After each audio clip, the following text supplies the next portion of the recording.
Joining us now, Corey Lewandowski, Senior Advisor, the Great America Committee. That is Vice President Mike Pence, Hard Money PAC. And he's also got the hottest, coolest podcast in America, Deep in the Swamp, comes out on Thursdays, and it also runs on WJFN 100.5 FM on Saturday at 11 a.m. and Sunday at 11 a.m., and you can get it on roughrider.media. Corey, great to have you back, man. Good morning, John. How are you today? Good. What did you think of our montage? You like it? Well, okay, it's the quintessential truth, and that sometimes the truth hurts, and that's the best part about it. Look, the most embarrassing thing being a Boston guy is that she went to Boston University, if you can believe this, and got a degree. If that doesn't tell you everything that is wrong with the higher education system in this country, then I don't think anything does. I don't think anything does either. All right, Corey, we got a lot to talk about today. Let's start with Nancy Pelosi yesterday saying, well, we're not going to go forward with impeachment, but just because, he's not worth it. And then Adam Schiff saying, well, we don't really have any evidence. If we do, we'll go forward with it. But still, people in the Democratic caucus say the hell with evidence or high crimes and misdemeanors. We just want to impeach them. So they're going to go forward anyway. Sounds like trouble in paradise.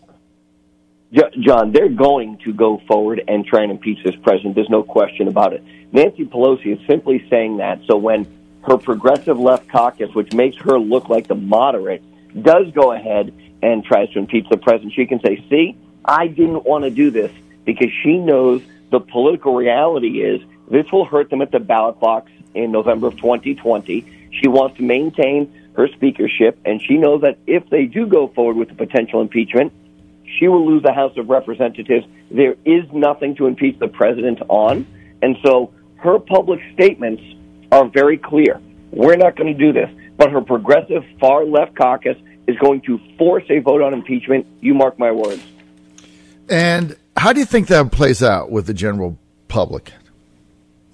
Well, what I think is the general public is going to say, look, once again, the Democrats have overreached. If you want to talk about the success of this administration and what they've been able to do, whether it's the economy or cutting regulation or renegotiating trade deals or trying to denuclearize the Korean Peninsula, all of that is perfectly legal. There is nothing this president has done that's illegal. There is nothing that warrants impeachment proceedings.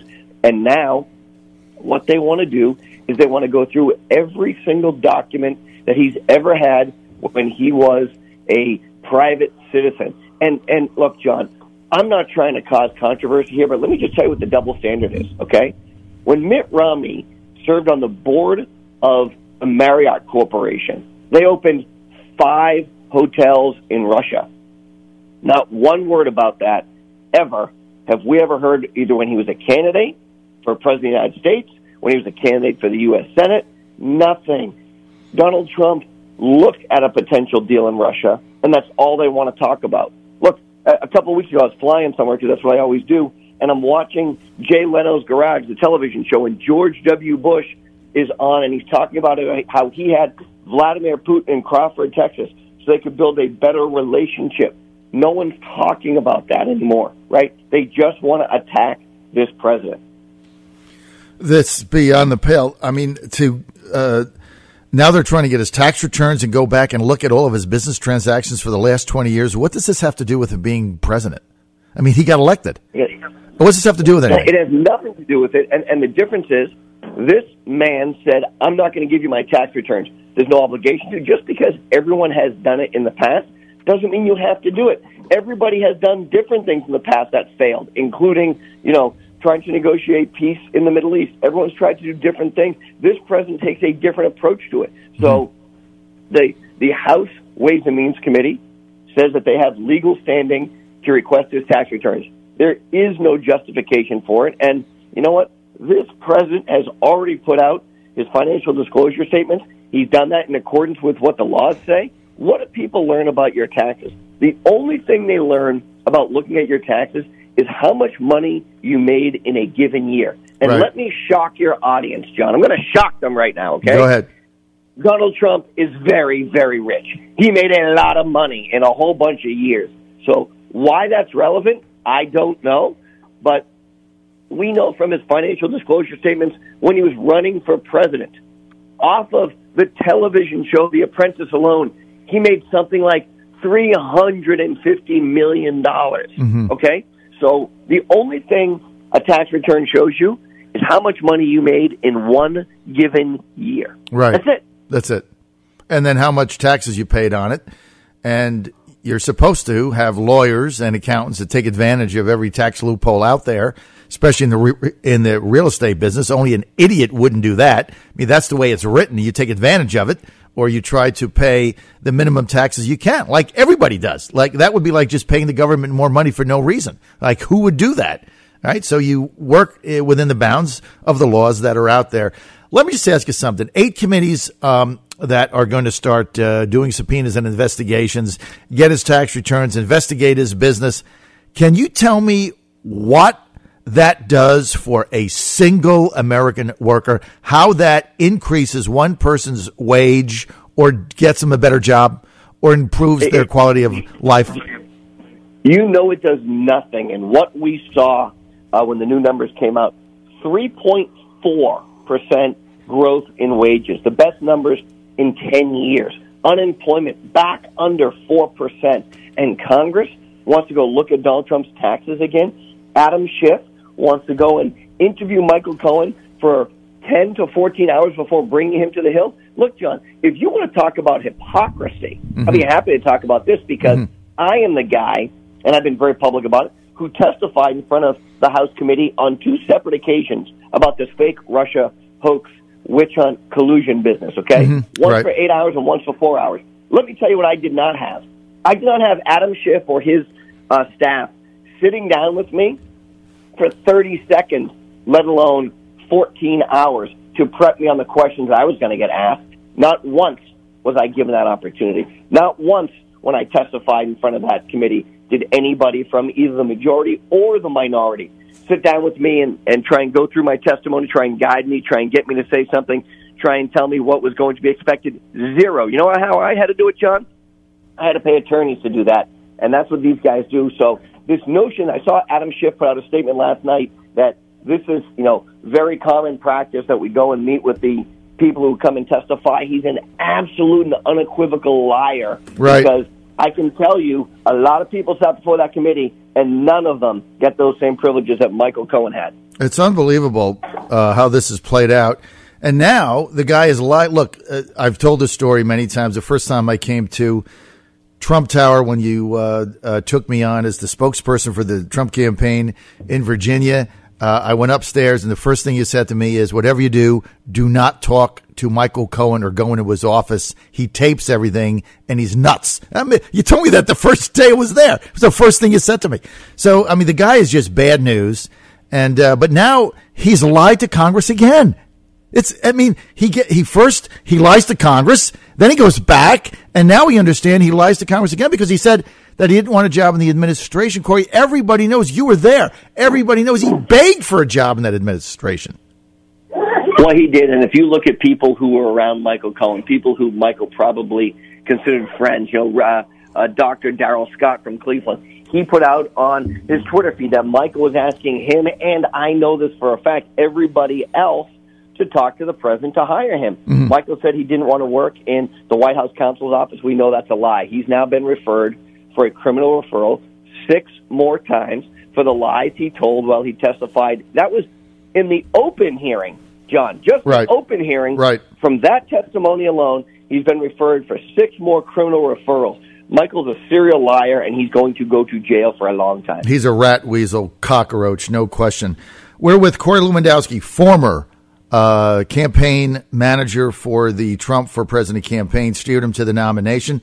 He's now a senior advisor with the Great America Committee, PAC, greatamericacommittee.com. That is the vice president's hard money political action committee. He is also he's also co-author of 2 New York Times bestsellers. Want to buy them? Let Trump Be Trump and Trump's Enemies. You can get them on our website. Just go to johnfredericks.com. The ad is right there. Click on it. You're good to go. Or you can get it from Amazon or your favorite bookstore. Either way. Now he's got the hottest podcast in America called Deep in the Swamp. Comes out Thursday afternoon. Corey, before we get to some of the other issues, so I don't run out of time, what is your podcast on this upcoming week? Well, look, this week we're going to have an opportunity to, by the time we do our podcast, we'll hear the new and additional sentencing for Paul Manafort, who's going before the judge this week. We know that Paul got 47 months from the first judge, but he faces an additional 10-year sentence from the second judge in the case in Washington, D.C. that he pled guilty to. So we'll be talking about that. We'll be talking about Michael Cohen. And last night, Dave Bossie and I, my compatriot in this endeavor, we were in Indianapolis, Indiana, and we ran into somebody who, many of your listeners may know but haven't heard from in a long time. A guy by the name of Dan Burton. Dan Burton was the chairman of the committee that did all of the investigations into Hillary Clinton, the Whitewater investigation. That's right. And through his leadership is part of the way that we uncovered all of the things that Crooked H and her team did way back then, which helped us to be successful, I think, in the 2020 election. And that's going to be on your podcast. That's going to be on your podcast. You're going to be talking about that. All right. Let's get to the Manafort sentencing very quickly. He's got another round coming up in Washington, D.C. What did you make of that? I know, obviously, neither of us were fans of his for obvious reasons, but basically because he's a bad guy, a crook, and a creep. What did you make of that? Yeah, and a gangster, yes. And a gangster, he's a perfectly fine human being, right? Other than that, he was fine. Look, my issue is this, and I've been very clear, John, I'm not a fan of Paul Manafort, okay? But I don't think the way that he has been treated is fair.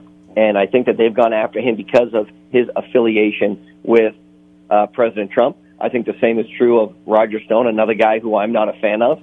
And look, 48 months in jail is something, God forbid, anybody would ever have to do. It's a long time. 5 years in jail when you're 70 years old and in deteriorating health could very well be a life sentence. And Paul's already been in jail for whatever it's been, 9 months or something like that. So I thought the judge was very fair. And so let's see what the second judge does. But it's very possible Paul Manafort never sees, freedom again. Well, I mean, he did cheat and lie on his taxes. I mean, you can't do that. So whether it had, and he cheatingly lied, and he obviously lied to the special counsel. He had $55 million in bank accounts overseas. He was using his vast network bank fraud, of shell companies to hide all the income. Look, John, it's very easy. The moral of the story is Uncle Sam always gets his money. Pay your taxes or you go to jail. Ask Michael Cohen, ask Paul Manafort. Both these guys thought that they were smarter. It's a bad guy. And even when he came into I don't want to get into it, say anything that might get me compromised. So let's just move on from there. It is what it is, and we'll find out what happens. I want to get to the wall.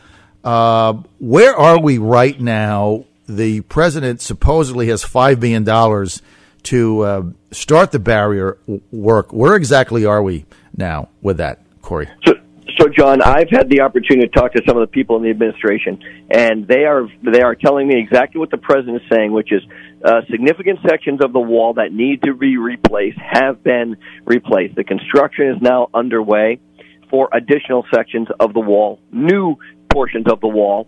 With the money that he has, regardless of the declaration of emergency, he can be building significant portions of that wall, and you couple that with the $8 billion he just requested in the budget that went to the Hill yesterday, and you're going to have this entire wall completed. Now, that being said, Congress is going to fight him tooth and nail on the money, and you and I both know that the Republicans did not do the president any favors in the first 2 years of his administration because they could have gotten this funding done. But here's where we are. He has made a pledge to the American people that he's going to get this wall done, and that's something that the American people are going to hold him to, and I think rightfully so, because he's going to deliver on that promise.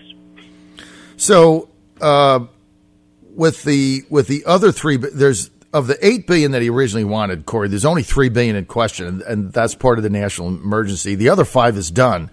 So, do you have a feel when the Supreme Court ultimately would rule on that other $3 billion through the national emergency?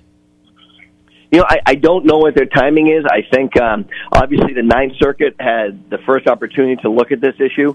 But, John, look, the larger concern that I have about this, and I like some of the guys in the Senate, I really do, some of them are friends of mine, the notion that they're not supporting the president, I think is a little troubling, some of the Republicans, and the reason being 12 Republicans in the House voted against the president's ability to declare a national emergency. And now we've got at least 3 or 4 in the Senate that are going to do that. When Barack Obama did it, I don't remember any Democrats standing up and voting against his ability to declare a national emergency. When, George W. Bush did it, when George H.W. Bush did it, nobody was concerned then. So why now, John? Why is it now? Because this president is trying to stop a crisis, both a humanitarian crisis on the border, a smuggling crisis on the border, a drug interdiction crisis, and candidly a national security crisis on the border. And all of a sudden, people want to question his ability to do that as the commander-in-chief. And I think it's really a lot of it is just politics. Let's get to what is going on with the illegals in the on the southern border, Corey. We just found out yesterday from the White House in a meeting we had, in the first quarter of fiscal year 2019 alone, there were 17,200 removal orders issued in absentia, which means basically you were released into the interior of the country. You were supposed to come back for a hearing on asylum. You didn't. You're gone. If this pace continues for the remainder of fiscal year 19, the number of removal orders issued in absentia would be a 50% increase over fiscal 18. And we're talking about thousands and thousands of people who just come in, get released, get a piece of paper, don't come back. You don't know where they are. Why is why is not a majority of Americans outraged over this? I can't understand it. John, you're talking about somewhere around 80,000 people, okay? That's what you're talking about, which is, roughly the size of a good-sized American city that we're releasing and don't know where these people are going, right? We know nothing about them. Hey, here's a piece of paper. Would you please come back if if you feel like it? And they just say, yeah, we don't feel like it. We're trying to disappear, right? Right. And the argument of the left is going to be, well, they don't commit crimes at a greater rate than Americans, right? Natural-born Americans do. This is the same argument. These people should be free to do this. Absolutely not. Crazy. Can you imagine for 1 second going to Israel or any other country, into the country illegally? Number one, you couldn't get through. And then them just handing you a piece of paper and saying, hey, if you wouldn't mind, can you swing back through here in about 3 months and we'll see if we want to keep you or not? Gone, right? Never happen. It would never happen. Our system is so broken, and I've made this bet with every person on the left who wants to take it. I said, look, I'll wager anything you want if you can tell me within 1 million people how many illegals are in the country right now. John, that's not a small number. Within 1 million people, that's the population of the size of the state of New Hampshire. Okay, that means every person in my state, we don't even know who they are. Right. But there's really, it could be 3 million, it could be 10. Some say it's 20. We don't even know within 1 million people. Some say 25. No one knows. I mean, I've heard people say there's upwards of 25 million people here illegally that we don't know even who they are. 25 million. And I've heard 10 million. So you're right. You can't even say how many people are within 1 million. It's absolutely outrageous. And it keeps going on. And now the Democrats voted to give them the ability to vote. So that's like you use the Israel example. That's like me going to Paris during an election and saying, hey, I think I'll weigh in. Give me a ballot. I mean, it's insane. John, it's totally insane. It's unsustainable. And if we don't do something about first stopping the illegal immigrants from coming into the country, and the only way to do that is by having a wall, a barrier, a border, a partition, whatever you want to call it, and we know who's coming in, then we are doing a disservice not only to ourselves, but to every future generation that we have in this country. That's what the real issue is here, and nobody wants to address it. All right. Corey Lewandowski, we're out of time. We got to go. Hey, catch his podcast. It comes out Thursday afternoon. Best thing to do, easiest thing to do, go to roughrider.media, or it's on any platform. Deep in the Swamp. You got to check it out. It is the hottest podcast. Plus, it plays on our radio station. Doesn't it, Colleen? WJFN, 100.5 FM. Colleen, when is it on? Saturday and Sunday at 10 a.m. on the from 10 to 11 a.m. and you can also catch it on WJFNradio.com. Thanks for being with us, man. I'll see you next week. Thank you, John.